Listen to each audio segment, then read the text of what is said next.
So how about some actual good news? Baseball's back. Attendance has been looking really good for this season so far, and there's a lot of reasons for that, which we'll talk about, but Major League Baseball is hitting numbers they haven't seen in years. And with how the reception of the sport has been recently, it is really good to see. In particular, I want to talk about this. Major League Baseball on Tuesday night hit a new high that they haven't reached since 2015 for the most fans going on average to games. The most was the Dodgers and Blue Jays they played. There was 47,069 people packed out at Dodger Stadium. And the fewest fans in one park was at National Stadium, which still had 18,000 people there, all combining for an average attendance of 32,815 fans in attendance on Tuesday night, which was the most they've seen on a Tuesday night since 2015. Let's start talking about why. The first reason is, well, a lot of the teams that were at home do have a reason for you to go. I mean, you look down the list, the Dodgers, they always sell tickets, as do the Padres, the Astros, the Red Sox, the Phillies. You also got a lot of teams that are in playoff contention. So the Twins, there's reason to go to that game right there. The Diamondbacks have been very good this year, so the fans showed out. The Guardians are very well in the playoff mix, and every game really, besides one, which was the Nationals versus Rockies. I can't really think of a reason to spend your Tuesday night at the ballpark there in D.C. But hey, I guess they're only a couple games behind the Mets, so who are we to talk? But you look at the Giants and A's, of course. The Giants have had a really hot last month or so of baseball, and they're playing the A's. You got the Battle of the Bay Area, a little cross protest. You know, there was still sell the team chants at Oracle Park, which is really funny to see. You know, White Sox, Cubs, the Battle of Chicago. Even though the White Sox stink this year, they still got 37,000 people to attend. So all in all, very successful night, especially considering there's been an enormous heat wave going on throughout the United States. In particular, I know the Midwest, well, has been getting hit hard. If I remember right, Tuesday night, it was, 92 degrees with 80+% humidity. A feels like temperature of nearly 100 by first pitch. You know, people's sweat was sweating at the ballpark. Of course, there's a couple stadiums there. The Brewers, they have a retractable roof.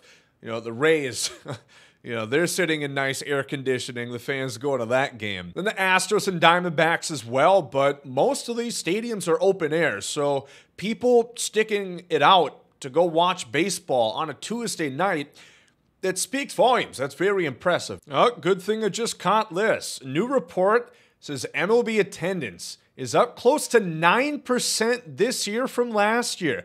Again, that probably has some relativity with COVID. There's still some restrictions. Some people didn't quite want to get back to the ballpark last year.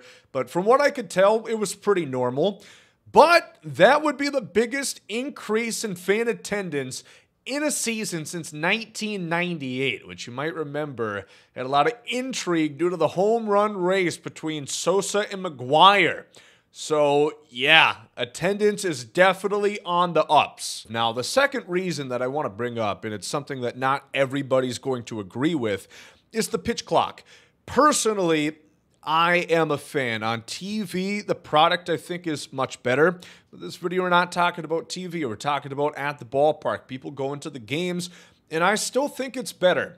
Now, I will say there's this one occasion. It was the first game I went to with the pitch clock this year. The Twins, they just got done batting, so I went up to go use the restroom. There was a couple-minute line that I had to wait before he got in there. And by the time I got back out of the bathroom, the Astros had loaded the bases, and Jordan proceeded to clear them with a grand slam. I was gone no longer than 10 minutes. It's not like that would not happen pre-pitch clock, but it definitely speeds things up. So each time you do get up, it's more likely something like that could happen. I will say, on the flip side with the pitch clock, you're at the stadium for less time, meaning that there's less food and alcohol that you have to purchase, making it cheaper. God knows the tickets aren't, so concessions, not having to spend as much is a big plus. And speaking of concessions, I really advise people who are kind of annoyed by the pitch clock missing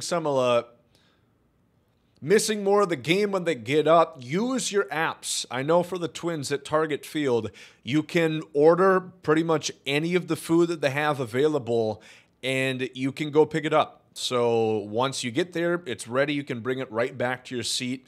It's going to take a lot less time. You don't have to sit in line waiting, watching the game on a TV screen when you paid $100 to do that. Now, granted, nobody wants to spend good money to go to a game that lasts less than 2 hours. Hell, NBA games last more than 2 hours.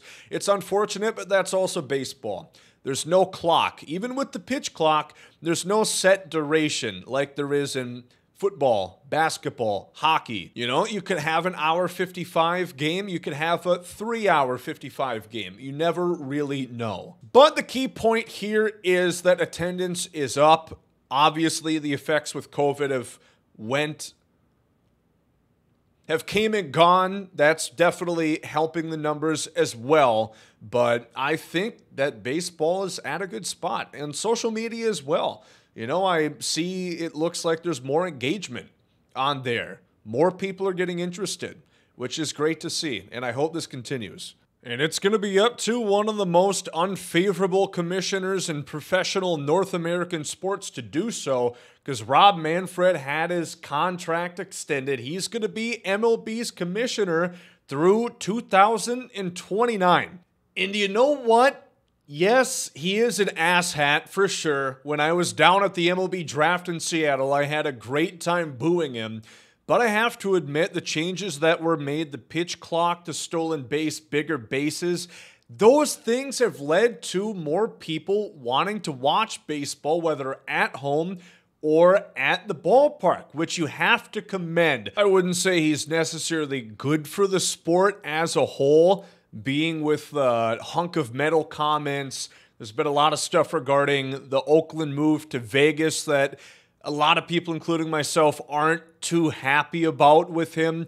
But if it means for a better product, and so far I think this year has been, I guess you're here for it. One other thing I want to talk about before we go is juice balls. I think there's a good chance baseballs might still be juiced. We do know that they did put some different baseballs in when Aaron Judge was doing his chase to 63, the AL record last year. So, I don't know. If there's juice baseballs, do I care? No.